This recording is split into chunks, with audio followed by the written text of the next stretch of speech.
एक ऐसा लड़का जिसके पास किताबें खरीदने तक के पैसे नहीं थे, लेकिन आगे जाकर वो इस दुनिया का सबसे महान कहानीकार बन गया। एक ऐसा लेखक कि जिसकी कलम ने अंग्रेज़ों के खिलाफ एक जंग छेड़ दी। एक ऐसा इंसान, एक ऐसा लेखक जिसने 8 साल की उम्र में अपनी माँ को खो दिया, अकेलेपन को खुद का साया मान लिया और उसी साये के साथ मिलकर ऐसी ऐसी कहानियाँ लिख डाली, ऐसे ऐसे उपन्यास लिखे जो आज तक हम सभी के साथ बंधे हुए हैं। उन्हें आप नायाब राय कह सकते हैं, धनपत राय कह सकते हैं, या फिर जो हम सभी लोग जानते हैं, प्रेमचंद कह सकते हैं। नमस्कार, मेरा नाम अक्षर है and this is episode 4 of mad dreamers series. Premchand को किताबें पढ़ने का बहुत शौक था। पैसे नहीं थे, इसीलिए दुकानों में जाकर घंटों बैठ कर कहानियाँ पढ़ते, लेकिन उसी के साथ उनके दिल में समाज के खिलाफ कहीं ना कहीं एक आग पनप रही थी। उसी की वजह से एक कहानी कुछ यूँ आती है कि 15 साल की उम्र में उनकी शादी करवा दी गई। शादी बहुत ही सफल नहीं हुई, इसीलिए समाज से विरुद्ध होकर, समाज की मानसिकताओं को तोड़कर उन्होंने एक विधवा औरत के साथ शादी की जिनका नाम था शिवरानी देवी। उन्होंने अपनी पहली किताब सोज ए वतन नायाब राय नाम को रख कर लिखी, लेकिन उस किताब में अंग्रेज़ों के खिलाफ बहुत सारी बातें की गई थी और उसी वजह से अंग्रेज़ों ने उन्हें बैन कर दिया, या फिर यूं कहूं कि उनकी किताबों को जला दिया और उन्हें चेतावनी दी कि अगर तुमने इस तरीके की कहानियां लिखी तो हम तुम्हें जेल में डाल देंगे। और यहीं से पॉइंट नंबर 3 की शुरुआत होती है कि इस सारी बातों को देखने के बाद प्रेमचंद ने अपना असली नाम प्रेमचंद रखा।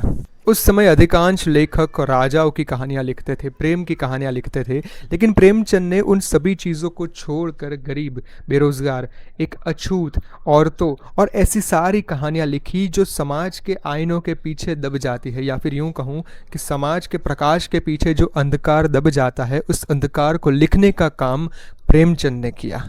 उन्होंने गोदान, गबन, निर्मला, रंगभूमि जैसी उत्तम रचनाएं लिखी, साथ ही साथ पूस की रात, कफन, दरोगा, मंत्र जैसी कई सारी कहानियां भी लिखी। आज के समय पर गोदान को भारतीय साहित्य का सबसे महान उपन्यास माना जाता है। दूसरी ओर हामिद मेले में जाकर अपनी नानी के लिए चिमटा खरीदता है, ना कि कोई खिलौने। ये कहानियां आज भी हमें किताबों में पढ़ाई जाती है। शतरंज के खिलाड़ी पर से भारतीय सिनेमा के सबसे प्रभावशाली फिल्म निर्माता सत्यजीत रे साहब ने अपनी एक फिल्म बनाई, और आपको जानकर हैरानी होगी कि उन्होंने एक फिल्म भी लिखी है जिसका नाम है मजदूर। उनके जीवन का सबसे अंतिम उपन्यास था मंगलसूत्र। 8 अक्टूबर 1936 के दिन वाराणसी में उन्होंने अपनी अंतिम सांसें ली। 300 से अधिक कहानियाँ, 14 से अधिक उपन्यास, बाल कथाएं, नाटक, निबंध, कई सारी फिल्में, और इन सारी चीज़ों को इकट्ठा करने के बाद मुंशी प्रेमचंद ने अपना नाम भारतीय साहित्य में, या तो यूं कहूँ कि हिंदी साहित्य में, एक सर्वोच्च स्थान पर रख दिया।